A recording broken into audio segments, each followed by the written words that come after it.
Ever since Putin invaded Ukraine 6 weeks ago, there's been a lot of talk within the EU about how to respond. Should there be a ban on Russian resources? Should Ukraine be granted EU membership? Or should the EU stick with financial aid and sanctions? This video is split into two parts. Firstly, I will try to filter through all the noise and look at what the EU has actually done so far. Secondly, I will look at whether this is enough and what else can be done.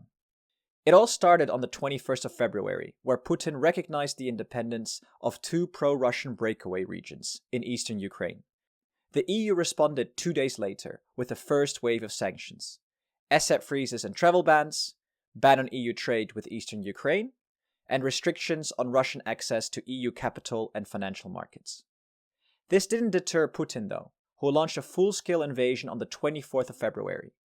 Obviously, the EU condemned the attack and launched a second package of sanctions on the 25th of February. More travel bans and asset freezes for individuals, including Putin, economic sanctions covering multiple sectors, and no more visas for Russian diplomats and business people. But Russian aggression continued. A third package of sanctions was introduced only 3 days later, which included the closure of EU airspace to all Russian-owned aircraft and a ban on transactions with the Russian Central Bank. This was later extended to include a ban on Russia Today and Sputnik broadcasting in Europe and a swift ban for 7 Russian banks.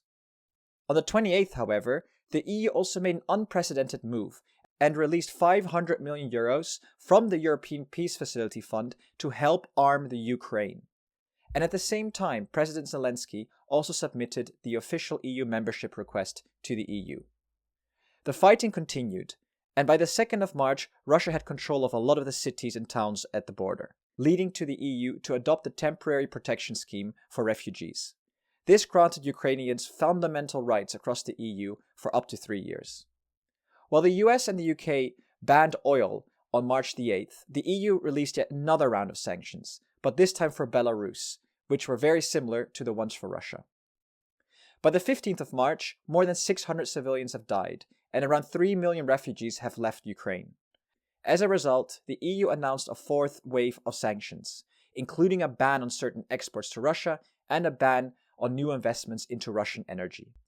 For the next couple of days, bombing continued across Ukraine, especially in Mariupol, where civilian buildings were being hit. By the 22nd of March, more than 10 million Ukrainians were displaced, and the EU responded 1 day later by providing an additional 500 million euros to support Ukrainian armed forces.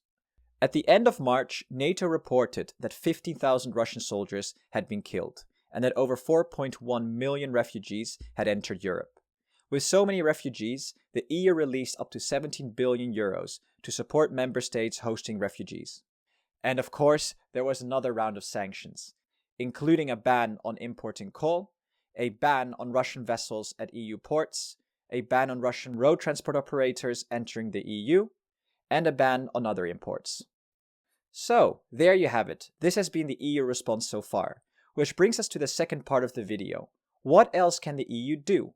And crucially, has this been enough? 1 billion to fund the Ukraine defense may seem like a lot, but since the start of the war, the EU has given 35 billion euros to Russia for energy supplies. The latest sanctions include a ban on coal, for which the EU currently pays around 4 billion euros per year. But gas and oil have been left out, and as you can see, this is by far Putin's biggest source of income from the EU. Poland and the Baltic states argue that the energy ban should also target Russia's oil and gas exports, but they face resistance to immediate actions from Germany, Austria, and Hungary. The EU imports 27% of its oil and 41% of its gas from Russia, and these figures are much higher for some member states who have an even bigger dependency. See my video on Russian resources above for an analysis. Next, the EU can speed up Ukraine's accession into the EU. Some progress has recently been made, as von der Leyen met Zelenskyy in Kiev, where she kickstarted the EU candidacy process, suggesting it may only take weeks instead of years to form an opinion on Ukraine's readiness. However, quick accession remains unlikely, as can be seen in the video linked above. Lastly, more can be done in terms of sanctions, financing, and military equipment. In terms of sanctions, more financial institutions can be banned from dollar and euro transactions. For instance, Sberbank, but also Gazprom, who have so far been spared due to their role in energy. As for financing, Zelensky has stated that more help is needed, and the EU could release more funds for Ukraine's military than the $1 billion already given. And lastly, the EU can urge member states to provide more sophisticated military equipment, which some countries are already doing. Check out this great list of what has already been given at Politico. Link in the description.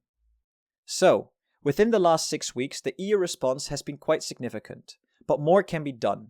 The question is, should the EU ban gas and oil? Or give Ukraine quick membership? Check these videos for a deep dive into those topics. And let me know in the comments what you think the EU should do. If you enjoy this content, please subscribe and like the video. Until next time.